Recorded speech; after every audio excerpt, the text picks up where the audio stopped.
All right, I'm back with a new installment of, I don't know what we want to call these yet. Let's just call them recap videos. I'm not really good at naming things. Recap video of Major League Fishing's Bass Pro Tour. This is on Lake Okeechobee. This is stage 2. This is their second event of the year.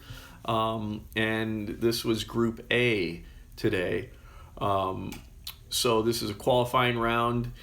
And if you're this is your first time seeing me, hello, my name is Greg Underdahl. Welcome to Angling Uploaded. And I'm going to be doing these all year long. I am a freelance cameraman for Major League Fishing.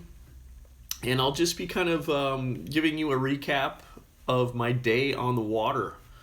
I thought this would be fun to do this year. And you may see that I'm red, a little bit of windburn, mostly windburn, a little bit of sunburn. And I got to tell you, I am so bushed. I got up at 5 this morning. I only got about 5 hours of sleep, and I don't want to, make you feel sorry for me. That's not my intention. But it's pretty brutal. I love doing this. But having a heavy camera on your shoulder for 8 hours straight and just recording everything is very taxing on the body. So I hope you like these because it's really, really exhausting. But here we go. So I was paired up today with Jordan Lee, and how I started my day, I got up at 5 in the morning, and picked up a couple other camera guys at 5:35 down at the front of the hotel here, and we drove. It's about 15 minutes to kind of tournament headquarters, where we get our cameras ready, we pick up our batteries, get our wireless mics. It's really nice shooting Major League Fishing because we have a gentleman that makes sure all our gear is ready to go. He's in charge of it. So I just have to show up in the morning, pick up my gear, and it's all ready. Batteries are charged. It's not very common in my line of work to have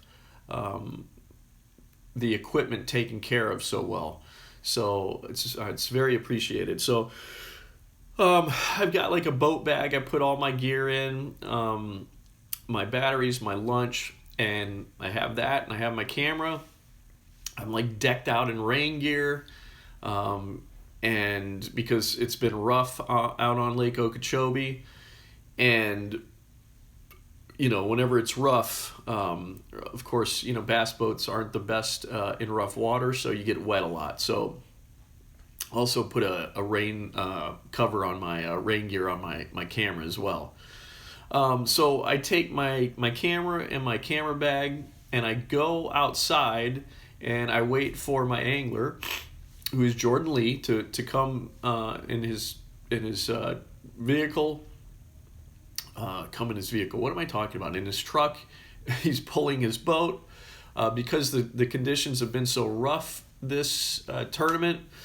They've allowed the anglers to trailer to any ramp that's closer to where they're going to be fishing. So Jordan pulled up, and unfortunately he had so much stuff in his car or in his truck. I wasn't able to. I didn't have a seat, and so I had to take my rental car and just follow him to the ramp.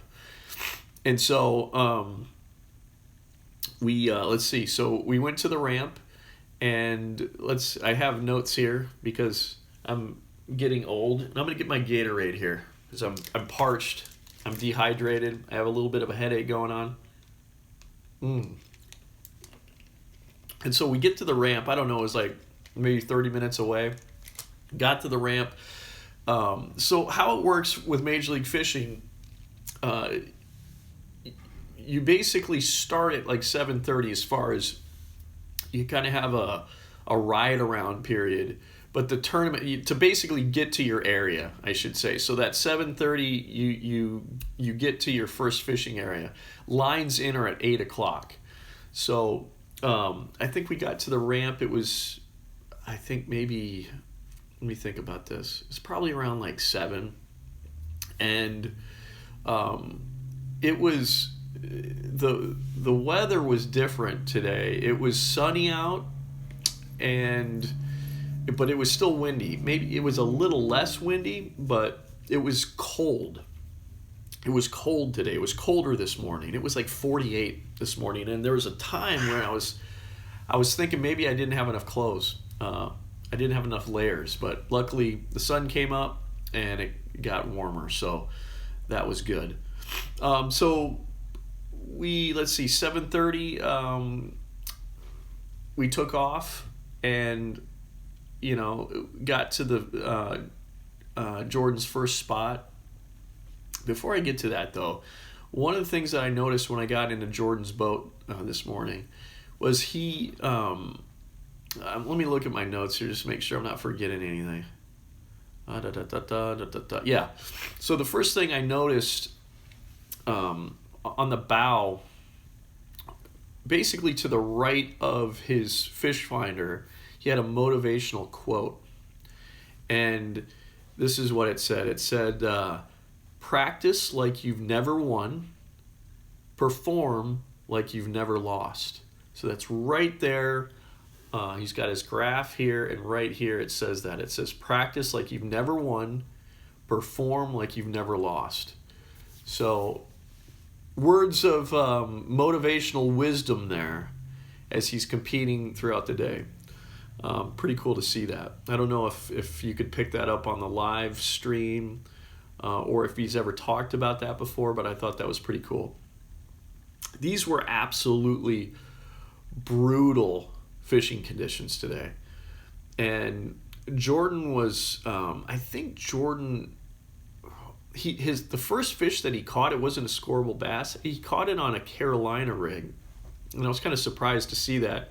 But we were in a canal, but the canal was kind of open to the rest of the lake, and there was these little openings to the canal where the main lake could kind of come in. And so he was fishing one of these areas, and his first fish was on a Carolina rig. But the rest of the time that I was with Jordan, I believe he was flipping and pitching. So, but it was brutal conditions. So I have in my right ear, I have the control room, the truck, the director in my right ear, and I have it.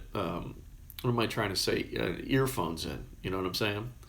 And I can hear what's going on with the live stream, and then I can also tell when they let me know when they're going to take my camera, when my camera is going to go live. And I heard that Florida bass are just, and I know this just in general, that Florida bass don't like cold weather, but it just seems like if they were talking about this, JT Kenny was talking about it, how if it's cold but it's starting to warm up, that can be great. But if it's warm and it's getting cold, which is what happened in practice, these guys had, these anglers were practicing in warm weather, and then the bottom dropped out and it got really cold, and that's what we're finding ourselves in right now. Really cold. The water temperature dropped like some crazy, like 15, 20 degrees. So these fish are like in a state of shock here. Florida bass are real wimps as compared to like northern strain largemouth. So it's like the worst conditions you can think of. And when a 2-time Bassmasters Classic champion back to back, one of the real sticks in the sport of bass fishing, when he blanks, which he did today, that's really saying something. And the cool thing about Jordan though is he's always been pleasant to work with, and he's never you can see he's disappointed, but he never takes it out on anybody. He's always been very cordial. So, yeah, unfortunately I wasn't able to film any scoreable bass for Jordan, and so he's I think there was maybe 10 guys today that didn't weigh in a scoreable bass. So he's got kind of an uphill battle for the second round of qualifying for Group B, and he's got to make it into the top 20. And it's certainly not out of the question. I mean, he can do it. He's it's been so tough. It's not like he won't be able to get in that top 20, but I know he was disappointed when I left him. So the powers that be at MLF moved me to another angler. But one of the things that while I was with Jordan that I thought was so many, like I've said, it's been windy, right? And back in the day, the only way to control your boat was with a trolling motor to position and whatnot. And now with power poles, it makes it so that there were places where you couldn't have fished with a trolling motor, and because it was so windy. And Jordan wasn't just able to fish, he was able to lock down with his power poles and stay in an area blowing like crazy and fish like a weed line, just lock down and fish it thoroughly. And that would have been impossible with a trolling motor, and that's all we used to have. And I just think to myself, like, how did we ever live without power poles or shallow water anchors? And I've been in boats that have talons, Minn Kota talons, shallow water anchors, and power poles. And it's my personal belief from what I've seen. I don't own a shallow water anchor, but the power pole to me is just a better design. One of the things I've seen with some guys, if they're going under a low bridge with a power pole, you can just retract, or that's not the right word, but with a push of a button, put the poles down and they just go down and you can get under a bridge. You can't do that with talons. With the talon, you got to physically, I'm pretty sure about this, you got to physically go back to the talons and disengage them and put them down. And so that's a real big drawback I see. The other thing about power poles is you can also add drift paddles to them. So if you wanted to drift an area, you could put a drift paddle on the end of a power pole, and that allows you to actually slow the boat down, which is an amazing application for a power pole. And then, which you can't do that with a Minn Kota talon. I love Minn Kota. I think they're a great company, but it's just the power pole design is a better design.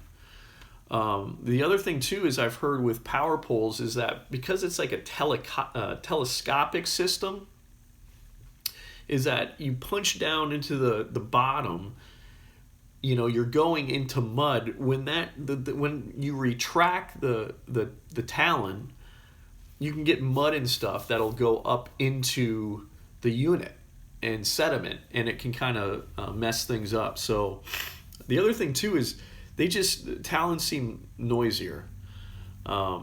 But I'd be interested in anybody that owns the talon. Maybe there are some positives that I'm not aware of. But I think they're made well. I just think the design of a power pole is just a better design.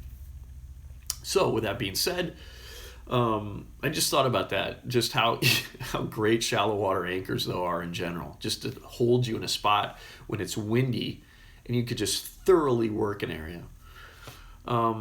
Okay, so they moved me to Jared Lintner. First time I've ever worked with Jared. Jared's a West Coast guy, lives in California. And when I got in the boat with him, he had two scoreable bass. And so I think he was disappointed with that, but I told him, I'm like, dude, how this day is so brutal that two is, you're doing pretty darn good with two. But Jared was flipping and pitching. He missed a good one. A good one. He said it was like 3 pounds or something, but I got one scoreable bass on camera with him, so that made he had then 3 scoreable bass for the day. He missed a good one, which was, he said it was about a 3-pounder, and that really hurt. And I don't know if they used it in the live stream or not, but that hurt a little bit. That would have, if he was able to, 4 fish, that would have been he would have moved up the standings quite a bit. But he, I think I was maybe with him. I was with him all of third period, but it was tough fishing, and interesting. Like, he was fishing an area that was just full of these tilapia beds, and I heard from one of the anglers that tilapia, you can tell it's a tilapia bed, spawning bed, because it's much bigger than, let's say, like a bluegill, sunfish, panfish beds, or a largemouth or a smallmouth bed. They're much bigger and they're much deeper, and they're like, the tilapia keep their beds completely immaculate. There's nothing in them. They're like just scoured out and perfectly well kept. And there was some big ones around where Jared was fishing. Yeah, so Jared was a little disappointed at the end of the day with what he had, but I was telling him, like, dude, I think you're in pretty good position to be able to, do well in the tournament. And he ended up in 12th with 3 bass weighing 702. And let's see, one of the cool things. So I told him that I asked him where he's from, and he said he lives in Pismo Beach, Pismo Beach, California. Pismo Beach, California is where I proposed to my wife back in 2014. So that was kind of a special moment with Jared there. But that's pretty much the day. I don't think, it was brutal. It was like the most brutal fishing conditions maybe I've ever filmed in, as far as it was just not a lot going on. So cold and windy in Florida is bad. If you're coming down here and you want to go largemouth fishing, and you see a big cold front coming down, just postpone your trip a little bit until that cold front's moved through and it's warmed back up. Then come down to Florida. So, unfortunately, as I said earlier, Jordan wasn't able to catch a scoreable bass, which is, like I said, is saying something. Jared ended in 12th. He had 3 bass, like I said, weighing 7 pounds, 2 ounces. And then Dean Rojas had a great day. He had 7 bass weighing 20 pounds, 5 ounces. So Dean's looking real good, obviously, if he can put it together for the second round. And then the second round, these guys got to get it into the top 20. The top 20 move on. So there it is. Hope you've enjoyed my little recap. I'm sorry if I seem exhausted. I am exhausted. If this is the first time you've checked out Angling Uploaded, look around our channel. We do a lot of different things. We're going to be doing more things. One of the things that I'm most proud of on our channel is Another Fishing Show. So check out the Another Fishing Show playlist. If you like our content, please subscribe. I say this all the time, but subscribing is the best way to show your support. Thanks. Have a good night. I'm going nighty-night.